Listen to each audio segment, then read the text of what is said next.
आप लोग कैसे हैं? आप लोगों की पढ़ाई ठीक ठाक से चल रही है? तो मैं आज आप लोगों को अनुपात और समानुपात टॉपिक्स में अंतिम हम लोग लेक्चर की बात कर रहे हैं। आज आय और व्यय पर कैसे हम लोग प्रश्न को सॉल्व करेंगे। ऐसे प्रश्न जो आपके आते हैं आपको देखेंगे कि इसका स्टेटमेंट जो है बहुत लंबा रहता है, लेकिन इसको सॉल्व करने का जो तरीका होता है बहुत इजीएस्ट होता है। ऐसा कि आप जो है अपनी कलम उठाएं और पेंसिल जो भी आपके पास है, प्रॉब्लम को पढ़ते ही आप आंसर लिख सकते हैं। जैसे मैं एक कॉन्सेप्ट आपको बता रहा हूं। एक व्यक्ति अपनी मासिक आय का कुछ भाग खर्च करता है और बाकी कुछ भाग बचत करता है। उसके व्यय मीन्स क्या हुआ? खर्च और बचत। देखिए इसमें दोनों चीज आ गई है। इसका अनुपात आपको दिया हुआ है, इसकी जो रेशियो दिया हुआ है इतना दिया हुआ है, जबकि उसकी मासिक आय कुल इतनी है, तो उसकी मासिक बचत क्या होगी, बचत की राशि क्या होगी। अब आप देखिए, सबसे पहले हमें एक कॉन्सेप्ट देखना होगा। जो व्यक्ति का आय होता है, आय उसमें दोनों चीज शामिल होती है। क्या क्या शामिल होती है? यानी व्यय भी शामिल होता है, व्यय भी, और प्लस उसी में वो बचाता भी है, यानी बचत भी शामिल होता है। इस कॉन्सेप्ट से बिल्कुल आप ऐसे हल कर सकते हैं।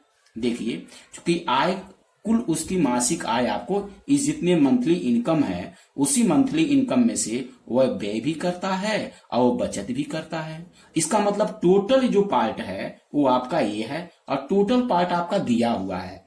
कितना दिया हुआ है? 8710 रुपया। पूछ क्या रहा है? उसकी मासिक बचत। अब देखिए इसमें दो चीजें दिया हुआ है। क्या क्वेश्चन में दिया हुआ? देखिए दिया है आपका है व्यय और बचत।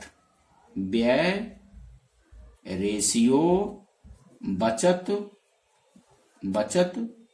का वैल्यू दिया हुआ है 61:6। अब देखिए व्यय और बचत दोनों को हम अगर मिला दें तो कुल आय बन जाएगा।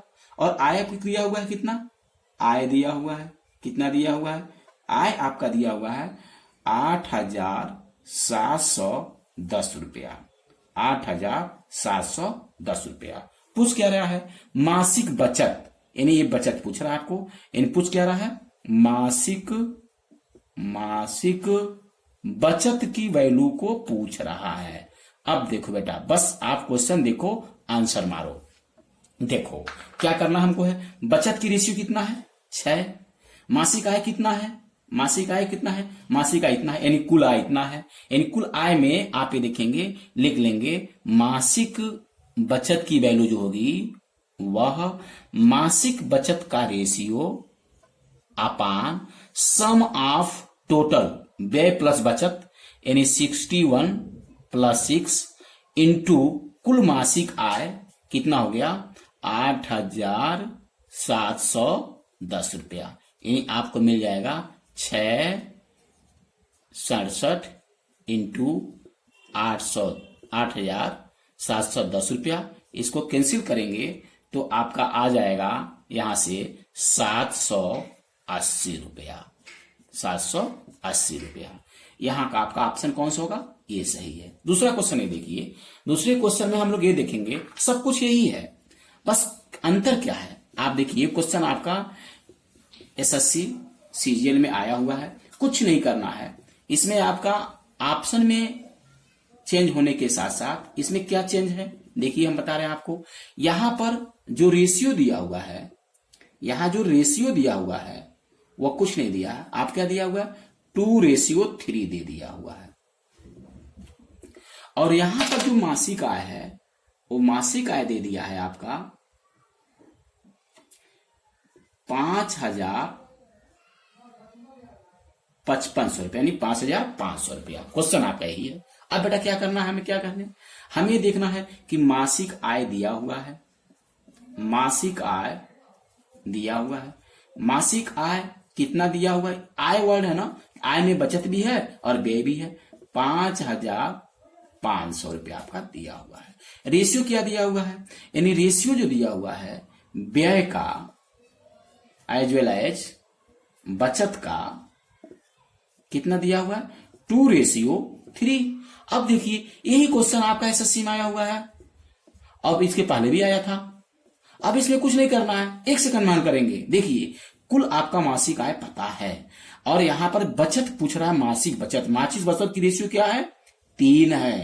यानी हम लिखेंगे बचत इज इक्वल टू, बचत का अनुपात 3 अपान कुल अनुपात 3 प्लस 2 प्लस 3 इंटू मासिक है, ये आपका हो गया। अब 3 2 5 यानी 3 5, एक क्या हो गया आपका, ये हो गया 11 5 55, ये आपका हो गया। और 11 तिहाई 11 5 55 और 11 तिहाई 33, इतना रुपया इसका मासिक बचत हो गया। अब देखो अगला क्वेश्चन क्या है, बिल्कुल सेम पैटर्न पर क्वांटिटी बदल दिया है। क्या बदल दिया है? तीसरा जो क्वेश्चन है, ये लेखपाल में यूपी ट्रिपल एस सी लेखपाल में आया हुआ है। यूपी ट्रिपल एस सी ये आपका क्वेश्चन 2015 में आया हुआ है। क्या क्वेश्चन दिया हुआ है? यहां पर थोड़ा सा चेंज किया हुआ है। क्या किया हुआ है? ये आपका 2500 रुपया दिया हुआ है, ये 2500 रुपया दिया हुआ है। और चूंकि यहां पर मासिक बचत में पूछ करके मासिक व्यय की बात कर रहा है, मासिक व्यय की बात कर रहा है, मासिक व्यय की बात कर रहा है। अब देखिए क्या है आपको दिया हुआ है, देख लीजिए। अब यहां पर क्या दिया हुआ है? मासिक आय दिया हुआ है, मासिक आय दिया हुआ है। कितना आय दिया हुआ है? 2500 रुपया दिया हुआ है, 2500 रुपया दिया हुआ है। और क्या दिया हुआ है? व्यय एज वेल एज सेविंग, बचत का अनुपात कितना दिया है? 2:3 दिया हुआ। अब यहां क्या पूछ रहा है? व्यय की बात कर रहा है, यानी हमें व्यय का कॉन्सेप्ट लाना, व्यय की वैल्यू निकालना है। यानी मासिक व्यय क्या होगा? मासिक व्यय क्या होगा? यानी व्यय का अनुपात कितना है? 2 अपान टोटल अनुपात, सम ऑफ टोटल अनुपात कितना हो जाएगा? N2+3 इंटू मासिक आय कितना हो जाएगा? 2500 N2 अपान 5 इंटू 2500, 5 25 500 और 5 दूना के 10, 1000 रुपया ये आपका हो गया। आपको क्या लग रहा है कैसे क्वेश्चन को सॉल्व करने में मैक्सिमम आपका 10 से 12 सेकंड समय लगते हैं। आप इसको ट्रेडिशनल तरीके से जब सॉल्व करेंगे तो अब हम लोग इस पूरी क्वेश्चन का जो ट्रिक्स होगा वो कैसे आप इस ट्रिक्स से सॉल्व करेंगे, कैसे आप सॉल्व करेंगे। आप ही देखिए आपको क्या देगा। जैसे मान लीजिए मासिक आय दिया हुआ है, मासिक आय दिया हुआ है। उसके बाद क्या दिया हुआ है? मासिक आय दिया हुआ है। उसके बाद क्या हुआ है? व्यय और बचत का अनुपात दिया हुआ है, अनुपात दिया हुआ है। तो हम क्या करेंगे, कैसे फार्मूला लगाएंगे? अगर हमें बचत निकालना है तो लिखेंगे मासिक बचत इज इक्वल टू बचत अनुपात अपान कुल अनुपातिक योग। कुल अनुपातिक योग में क्या हो जाएगा? बचत का अनुपात यानी कुल अनुपातों का योग और इनटू मासिक आय। ऐसे ही जब आप मासिक व्यय की बात करेंगे तो जहां बचत है वहां से व्यय बदल दीजिए, यानी मासिक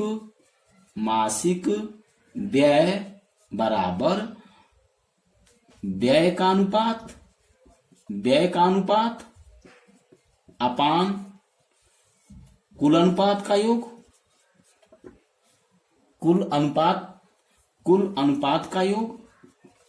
अनुपात का योग और इनटू मासिक आय।